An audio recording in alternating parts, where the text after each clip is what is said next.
네, 안녕하세요. 수빈킴입니다. 이제 어느덧 구독자 수가 300만을, 아니, 300을 넘어서, 네, 계속 순항하고 있습니다. 네, 좀 더 정진하도록 하겠습니다. 오늘은 술에 대한 걸 얘기할 거예요. 사실 모든 다이어트를 하는 사람들에게는 숙명과 같이 다가오는 때가 바로 술을 마셔야 할 때입니다. 아예 그냥 체질적으로 술이 안 받는 사람이라면은 고민할 게 별로 없겠죠. 그냥 술이 안 받는 사람이니까요. 그런데 사실 저를 비롯해서 많은 다이어트를 고민하고 계신 분들에게는 아마 술이 가장 다이어트를 하게 된 그런 이유 중에 하나일 거라고 생각을 해요. 그 술을 안 먹고도 살 수 있다면 얼마나 좋겠습니까? 그 술을 안 먹어도 살 수는 있죠. 그냥 사회생활이 좀 쉽지가 않아서 그렇지. 어느 때는 또 그 핑계로 술을 더 먹고 이러는 것 같기도 하지만. 그래서 오늘은 다이어트와 술에 대해서 말씀을 드리고자 합니다. 가끔 술 마시다 보면은 그 술이랑 그 살찌는 거에 대해서 이런 얘기들을 하잖아요. 그러니까 술만 마시면 살 안 찐다. 안주 때문에 살이 찌는 거다. 안주를 덜 먹으면 된다. 하지만 이 영상을 지금 보고 계신 만큼 나름대로 많이 찾아보고 하신 분들은 그게 다 거짓말이란 걸 아실 겁니다. 여러분 이거 다 거짓말인 걸 아시죠? 사실 케토시스 상태를 유지하고 있을 때 알코올을 마시면은 오히려 그 케톤 생성이 더 빨라진다고 하는 얘기는 있어요. 실제로 실험을 해보면 그렇게 나온다고는 하더라고요. 하지만 결국은 몸이 지방 대신에 알코올을 에너지원으로 쓰게 되면서 이 케토시스 상태에서 벗어나게 됩니다. 그리고 게다가 우리가 마시는 술의 대부분에는 그 당분이 들어있어요. 그러니까 탄수화물. 아시다시피 당분은 다이어트의 적입니다. 아니 인류의 적이라고도 할 수 있죠. 정말 당분 먹어서 좋은 게 하나도 없습니다. 그런데 당분이 참 그 달고 막 이래가지고 그 계속 사람을 이렇게 끌어당기는 힘이 있죠. 알코올도 마찬가지입니다. 그렇다면은 이 방탄 다이어트를 포함한 그 키토제닉 다이어트를 하는 분들이 이 다이어트를 계속 유지하면서 술을 마실 수 있는 법은 없을까요? 짧은 답이랑 긴 답이 있습니다. 먼저 짧은 답부터 알려드리자면 없습니다. 그러니까 세상에 그렇게 쉬운 게 없죠. 당분과 마찬가지로 술이 마셔서 몸에 도움이 되는 게 많지가 않아요. 거의. 그러니까 마셔서 도움이 되는 것보다 해가 되는 게 더 많습니다. 특히 다이어트 측면에서는 더욱 그렇고요. 그런데 만약에 이렇게만 말씀드리고 끝낼 거였으면은 애초에 이 방송을 시작도 안 했겠죠. 그러니까 술이 여러 종류가 있잖아요. 그렇기 때문에 이 여러 종류의 술 중에서 다이어트에 그나마 덜 해로운 게 있고 또 많이 해로운 게 있습니다. 그래서 요것만 좀 알고 있어도 어디 이렇게 술을 마실 일이 생길 때 좀 더 자신한테 유리한 방향으로 선택을 해서 술을 마실 수 있겠죠. 일단 가장 해로운 술부터 먼저 얘기를 해볼게요. 가장 해로운 술은 사실은 안타깝게도 우리랑 가장 친숙한 술이기도 합니다. 특히 그 치킨과 베스트 프렌드죠, 베프. 바로 맥주입니다. 이 맥주가 가장 안 좋은 이유는 이 곡물을 발효시켜서 만드는데 그 이후에 이렇게 증류를 하지 않는 술이기 때문에 그래요. 그러니까 이제 발효된 곡물의 그 내용물이 그대로 이제 맥주로도 따라 들어가게 되는데 이 원래 곡물도 그 탄수화물이 가득 들어있는데 이제 그게 또 발효된 게 들어가게 되면은 이게 또 발효 과정에서도 좀 여러 가지 몸에 좋지 않은 성분들이 생겨나기도 하고요. 그리고 이게 다 사실은 당분이잖아요. 그 당분이 그대로 맥주를 마시면은 우리 몸에 들어오게 됩니다.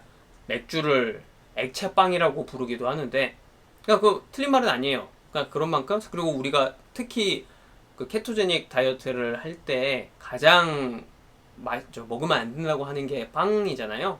이 당분 얘기가 나와서 말인데, 이 마찬가지 이유로 대부분의 칵테일도 다이어트에 도움이 안 됩니다.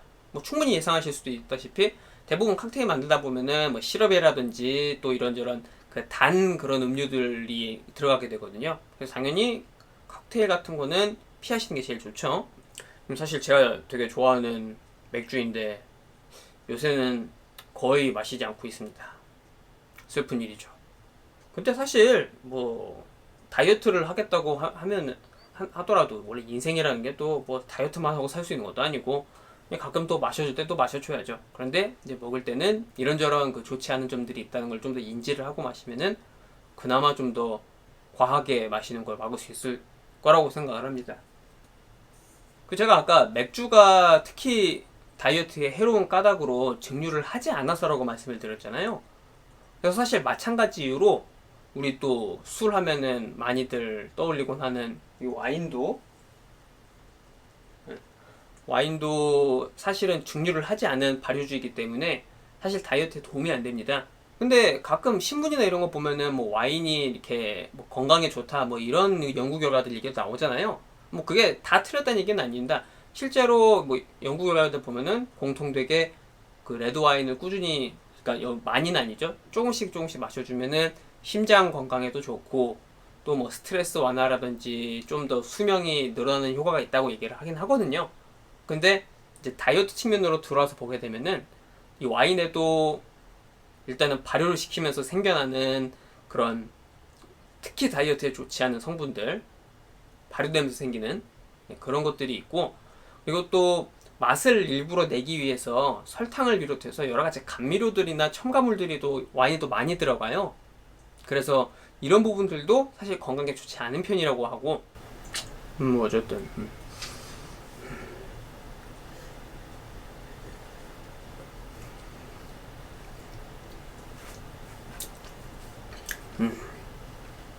그러면 이제 어떤 술이 덜 해로울까? 제가 아까 설명드린 걸 이제 토대로 유출해 보시면은 쉽게 떠올릴 수 있죠.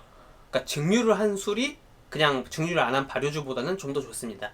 이게 증류를 하는 과정에서 그 주정, 그 알코올 이런 것들만 가져오기 때문에 상대적으로 좀 더 순수하게 그 불순물이 안 들어가고, 그렇기 때문에 좀 더 건강이나 또 다이어트에도 도움이 되는 편이죠. 그리고 뭐 이것도 어느 정도 쉽게 좀 유추가 가능한 거긴 한데, 색이 투명할수록 더 좋습니다. 그래서 가장 투명한 술, 또 워낙 이 독주로 제일 유명한 보드카라든지 또 뭐 데킬라라든지 이런 술들이 우리가 시중에서 선택할 수 있는 술 중에서는 가장 건강에 좋다라는 표현이 약간 좀 이상하지만 가장 건강에 그리고 다이어트에 덜 해로운 술입니다. 그러면 이제 자연스럽게 떠오르게 되는 게, 그럼 소주는? 인데 뭐 소주도 사실 그 증류주이고 하고 괜찮죠. 근데 이 원래 제대로 만든 소주는 증류주이지만은 시중에서 파는 우리 그냥 뭐 소주 한 병 주세요 해서 나오는 소주들은 아시다시피 요거는 그 주정에다가 이걸 희석을 시켜가지고 만드는 거예요. 그리고 또 맛을 내기 위해서 이런저런 첨가물도 들어가는 편이고요.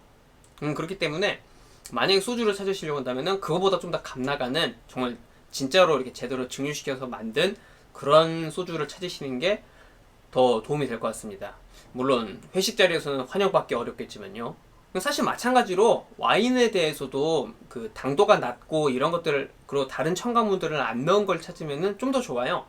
이를테면은 그 소위 이제 뭐 오거닉 와인이라고 한다든지, 또 그 요새 한국에서도 이렇게 유행인 그 내추럴 와인이라든지 이런 것들은 이제 다른 첨가물들을 최대한 배제하고, 그리고 또 그 중에서도 그 맛 최대한 드라이한 것들을 찾으면은 그런 드라이한 와인들은 당도가 낮기 때문에 상대적으로 와인이 주는 그런 건강상의 이점을 누리면서, 그러면서도 좀 당도가 낮으니까 그 다이어트에 미치는 그런 악영향을 최소화시킬 수가 있죠.